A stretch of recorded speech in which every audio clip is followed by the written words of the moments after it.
दोस्तों shalom, praise the Lord. प्रभु आप सबको आशीष दे, अपने अनुग्रह अपने प्रेम से भर के रखे। बहुत ही महत्वपूर्ण हिस्सा हमारी जिंदगी का शायद हम महसूस करते हैं, समझते भी हैं, लेकिन हमें पूरी तरह से हम इसको जस्टिफाई नहीं कर पाते, हम इसकी गहराई में जा नहीं पाते हैं और हम इसे महसूस तो करते हैं, लेकिन हम इसमें बदलाव नहीं कर पाते हैं। देखिए 2000 साल पहले यीशु मसीह ने एक बहुत बड़ा संदेश अपने डिसाइपल्स को दिया था, चेलों को दिया था कि जब तुम सेवा के लिए निकलो, काम के लिए निकलो, प्रभु उसके प्रचार के लिए निकलो, तो ना झोला ना लाठी ना बटुआ ना रोटी, ना झोला लेना ना लाठी लेना ना बटुआ जिसमें पैसे रखते हैं, और ना ही तुम रोटी लेना, ना झोला ना रोटी ना बटुआ ना लाठी। कहने का मतलब है कि तुम बिल्कुल निकलो पूरी आजादी के साथ, पूरी तरह से डिपेंड होकर मुझ पर, पूरी तरह से मुझ पर निर्भर होकर। और आप देखिए, इतिहास उठाकर देखिए कि यीशु मसीह के चेलों ने क्या वास्तव में यीशु मसीह के चेलों ने कभी कोई बिल्डिंग की फाउंडेशन रखी, कोई नींव रखी, कहीं पे जाके उन्होंने कोई जमीन खरीदी, कोई बड़ा बिल्ड किया, कोई चीज, कोई बड़ा चर्च बिल्डिंग बनाई, कोई बड़े सिनेगॉग्स बनाए? क्या उन्होंने कुछ चीजें कैप्चर की दुनिया भर में जाकर? क्या उन्होंने जमीनें खरीदी, स्कूल्स बनाए और बहुत सारे चर्चेस बनाए? क्या चर्च बिल्डिंग्स बनाए? नहीं, वो घर घर जाते, रोटियां तोड़ते और प्रभु का संदेश बताते। और प्रभु ने कहा कि जो लोग सारी बातें उन्हें मानना सिखाओ, और अगर वो सारी बातों को माने तो पिता पुत्र पवित्र आत्मा के नाम से बपतिस्मा दो और अपने साथ उन्हें शामिल कर लो, और देखो जगत के अंत तक मैं सदैव तुम्हारे साथ हूं। और वाकई यीशु मसीह के चेलों ने वही किया जो यीशु ने कहा। वो अपनी उम्र का जो एक एज होती है उसके अकॉर्डिंगली वो नहीं इस दुनिया से गए। वो सताए गए, मारे गए, पीटे गए, क्योंकि पावर और रियलिटी और खरा शब्द उनकी जबान में था जो लोग बर्दाश्त नहीं कर पाते थे। लेकिन वहां से सीधे हम आज के समय पर आए।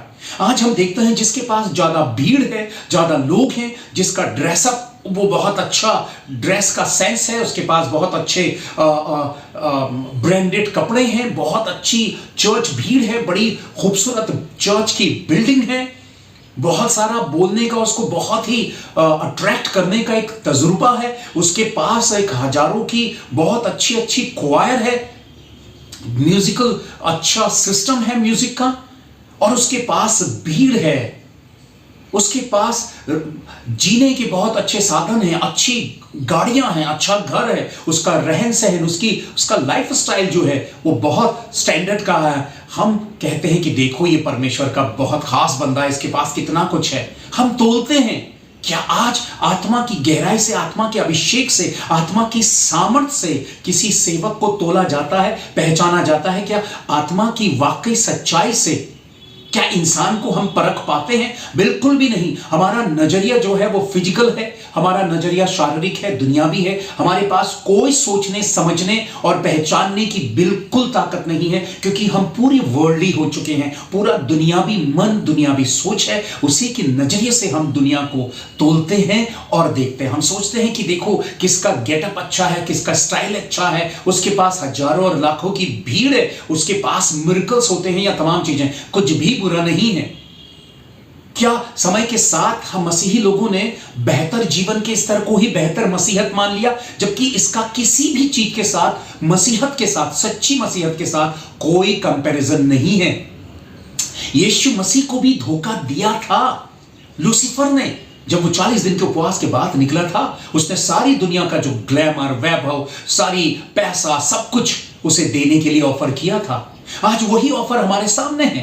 यीशु मसीह ने उसे ठुकराया था, लेकिन आज हम उसी के लिए, यीशु मसीह तो खाली एक बेस, एक नाम है। मैं सेवकों की बात करना चाहता हूं या पूरे मसीही समाज की। एक सेवक के पास अच्छी गाड़ी है, अच्छा रहन सहन है, वो दूसरे को शान दिखा सकता है, दूसरे सेवक को बहुत अच्छी शान दिखा सकता है कि देखो, और नाम प्रभु का।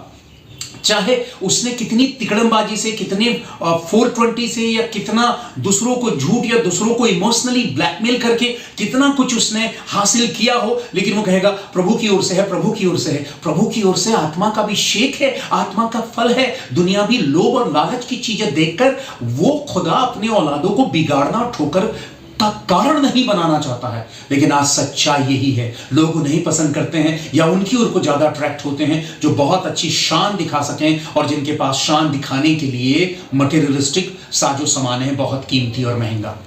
दोस्तों, क्या हम एक झूठी मक्कारी से भरी हुई और ठोकर खिलाने वाली शैतानी झूठी मसीहत के साथ तो नहीं घिर रहे हैं? बहुत अच्छा बोलने और कहने को है। मैं आपको बताना चाहता हूं कि अगर आप हजारों और लाखों की भीड़ में हैं और किसी अच्छे प्रचारक को सुनने जा रहे हैं, बहुत अच्छी बात है, लेकिन याद रखिएगा कि हजारों की भीड़ या आपका यह कहना कि यह प्रचारक बहुत अच्छा है इसलिए हजारों की भीड़ है, इसकी वजह से आप स्वर्ग के राज्य में नहीं जाएंगे। ये सोच और ये देखने और उस भीड़ का हिस्सा होने की वजह से आप सच्चे मसीह नहीं कहलाएंगे। आप व्यक्तिगत रीति से अकेले बंद कमरे में अपने प्रभु के साथ कैसे संबंध बनाते हैं, क्या विचारते हैं, आपका मन कितना शुद्ध है और कितने ओबीडेंट है, कितने आज्ञाकारी हैं, उस नजरिए से, उस विषय को देखते हुए, उस हिस्से को देखते हुए परमेश्वर तय करेगा कि आप परमेश्वर के राज्य के हैं या नहीं। ये याद रखें, इस दुनिया पे हम चेहरे देखकर बात करते हैं, इस दुनिया पर हम दूसरों को खुश करने की बात करते हैं, लेकिन वो परमेश्वर है। यहाँ पे कोई कितना ही पावरफुल या कितना ही ताकतवर क्यों ना हो, कोई प्रचारक, कोई पास्टर, कोई पासवान, जिससे मिलने के लिए लोग मिन्नतें करते हैं और बड़ी मुश्किलों से जब लोग मिलते हैं तो पैरों में गिर जाते हैं, ऐसा सोचते हैं कि जैसे वो खुद ही परमेश्वर है। उससे मिलने के लिए कितनी जद्दोजहद करनी पड़ती है और इतने इजीली वो लोग मिलते नहीं हैं।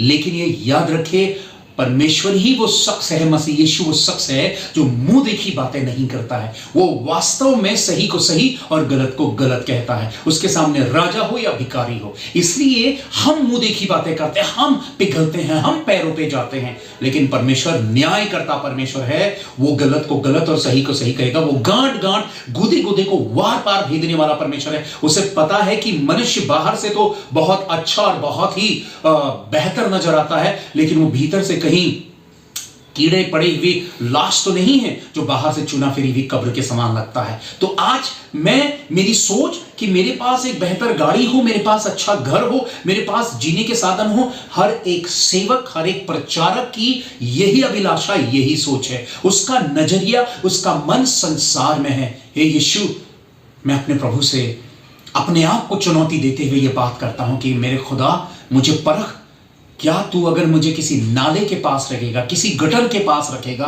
क्या मैं रहने की वो ताकत, वो सोच रखता हूं? तेरे पीछे दुख उठाकर चलने की मैं वो सोच रखता हूं? या फिर मेरा दिमाग हर वक्त अपने लिए बेहतर जिंदगी का स्तर और बेहतर लाइफस्टाइल हर वक्त खोज रहा है यीशु के नाम से? लोगों को भावनात्मक तौर पर ब्लैकमेल करके सिर्फ अपनी जीवन के स्तर को, अपने फिजिकल वर्ल्ड को जो मेरे चारों ओर है उसके साथ मैं अपने आप को रखना चाहता हूं। दुनिया की भीड़ में अपने आप को दिखाना चाहता हूं कि देखो मेरे पास भी बहुत कुछ अच्छा पहनने, ओढ़ने, खाने पीने, रहने और जीने के साधन है। क्या हम ये इस कंपटीशन के लिए प्रभु ने हमें चुना और हमें रचा? ये कितना डेंजरस और कितना खतरनाक है। लेकिन आज ज्यादातर मसीहत इसी नकारात्मक और नेगेटिव हिस्से की ओर को बढ़ चली है। उनका उद्देश्य सच्ची मसीहत, खरी मसीहत, सच्चे वचन, सच्ची शिक्षा की ओर को नहीं है। और जैसे शिक्षक हैं वैसे ही सुनने वाले भी। हर कोई अंत के समय में सुख विलास का भागी होगा, वचन कहता है। और दुनिया, मसीही लोग इसी खोज में, इसी की चाह में दीवाने हो चुके हैं। वो हर वक्त बेहतर जिंदगी का स्तर तलाश रहे हैं। चर्चेस भरे हुए हैं, लेकिन वहां पे एक दूसरे को बेहतर दिखाने की एक होड़ लगी हुई है कि मैं अच्छा ड्रेसअप हूं, मेरे पास अच्छी ज्वेलरी है, मैं अच्छी कार पे आया हूं, मैं अच्छे लेवल पे रहने वाला शख्स हूं। दोस्तों, समय रहते हुए जिंदगी का कड़वा सच समझने, अपने प्रभु को जिंदगी सौंपे, शरीर की इस झूठी दुनिया से बाहर निकलकर प्रभु जैसा रखना चाहता, प्रभु जैसे बनाना चाहता है, उसको सर आंखों पे रखते हुए चले। क्योंकि ये झूठी जिंदगी कब इंसान का चलते हुए दम टूट जाएगा, कैसे हार्ट के डिजीज बढ़ती चली जा रही हैं, कैसे आप देखते हैं कि बीमारियां और तमाम चीजें बढ़ती चली जा रही हैं। इंसान सोचता तो बहुत लंबे सालों की है, लेकिन पल भर में उसकी जिंदगी की सांसें टूटती हैं, वो खत्म होता है। उसके बाद तय होता है कि वो नर्क जा रहा है या स्वर्ग जा रहा है। आप तय करिए कि यहाँ की एक शॉर्ट जिंदगी जिसके लिए हम सोचते हैं कि हम सब कुछ हासिल कर लें, हम यहाँ पे झूठ भी बोलते हैं, उस झूठी फिजिकल दुनिया को जीने के लिए हम झूठ बोलते हैं, 400 बीसी करते हैं, दूसरों को हम बहुत ज्यादा इस्तेमाल करते हैं, लेकिन ये जिंदगी तो खत्म हो जाएगी। आज के समय में कोई 100 साल या 120 साल तक नहीं जी रहा है, तो जिंदगी कितनी छोटी और कीमती है। उस छोटी जिंदगी और कीमती जिंदगी में आप कैसा बेहतर जीवन जीते हैं। क्या आपकी नजरें स्वर्ग में हैं या फिर इस मटेरियलिस्टिक दुनिया में? अगर आपकी नजरें स्वर्ग में हैं तो आप वो जीवन जीने की कोशिश करेंगे जो प्रभु अपने वचन में कहता है, जो प्रभु को भाता है। ये याद रखिए, इस मिटने वाली दुनिया के लिए कुछ भी गलत काम ना करें, बल्कि अनंत काल के लिए वो जिंदगी जीने की कोशिश करें। दुनिया आपको बेवकूफ कहे, दुनिया आपको ठुकराए या आपको कमजोर या कुछ भी सेंसलेस शख्स समझे, रिजेक्ट कर दे, कोई फर्क नहीं पड़ता है। आखिर आपको परमेश्वर ने अपनाना है और ये अंत का समय है, आपको तय करना है। बुलाए हुए तो बहुत है पर चुने हुए थोड़े हैं। उन थोड़ों में क्या आपकी गिनती है? क्या आपकी गिनती है? अपने आप के लट्ठे को देखें, दूसरों की आंख के तिनकों की नहीं, क्योंकि प्रभु का समय बहुत नजदीक है। और अब प्रभु तय करेगा कि हेवन में कितने और हेल में कितने, नर्क में कितने और स्वर्ग में कितने। प्रभु महान है या आंसू बहाकर महिमा के गीत गाना या भीड़ में अपने आप को धर्मी जताना, ये सब ड्रामा कुछ नहीं चलेगा। सच्चाई आपकी प्रभु बेहतर जानता है, मेरी बेहतर जानता है। इसलिए प्रभु तय करने वाला परमेश्वर है, ये याद रखिए, और उससे कोई नहीं बच सकता। इसलिए मेरी अपील है कि हम उठाए जाएं इस दुनिया से। यह दुनिया पे तबाही शुरू हो, अंत की बुरा दौर शुरू हो, उससे पहले हम प्रभु के नजदीक आकर प्रभु को अपना जीवन सौंपे और वाकई परमेश्वर के हो जाएं, पश्चातापी मन के साथ वो जीवन की ओर को आ जाएं जो प्रभु चाहता है।